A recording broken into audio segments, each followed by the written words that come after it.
রাধে রাধে বন্ধুরা, শুভ দুপুর। আশা করি তোমরা সবাই ভালো আছো, আমিও ভালো আছি। কেশী দত্ত যখন শ্রীকৃষ্ণের হাতে নিহত হয় তখন কংস অত্যন্ত নিরাশ হয়ে পড়েন এবং বলেন, কেশী দত্ত আমার প্রাণাধিক প্রিয় ছিল, কিন্তু সে আজ অসভ্য, অশিক্ষিত, রণবিদ্যায় অনভিজ্ঞ একটি গোপবালকের হাতে নিহত হয়েছেন। আমি যদিও দেবরাজ ইন্দ্রকে অনায়াসে পরাভূত করেছি, তবুও আমার বেঁচে থাকা নিরর্থক। এই নৈরাশ্য শ্রীকৃষ্ণের প্রতি আসক্তির ছোঁয়া রয়েছে।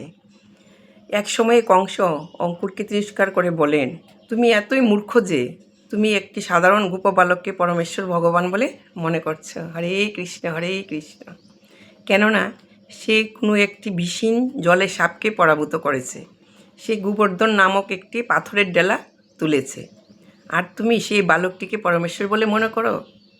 এর থেকে আশ্চর্যের বিষয় আর কি হতে পারে?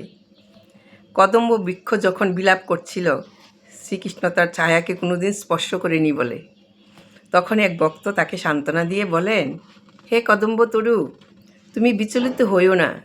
যমুনার জলে কালীয় সর্পকে দমন করে শ্রীকৃষ্ণ এসে তোমার মনোবাঞ্ছা পূর্ণ করবেন। গরুর পক্ষী একসময় বলে, অন্য কোনো পক্ষী আমার মতো পবিত্র হবে? আমার মতো কর্মক্ষম ও যোগ্যতা সম্পন্ন পক্ষী দ্বিতীয় আর কোথাও আছে? শ্রীকৃষ্ণ আমাকে পছন্দ নাও করতে পারেন, তিনি আমার দলে যোগদান ইচ্ছা নাও করতে পারেন, কিন্তু তবুও আমার পাখার সুযোগ তাকে নিতেই হবে। এটি উদাসীন ভাবজনিত নৈরাশ্যের একটি উদাহরণ। এই বলে আজকে রাখছি বন্ধুরা। তোমাদের পাঠ কেমন লেগেছে কমেন্ট করে জানাবে। রাধে রাধে।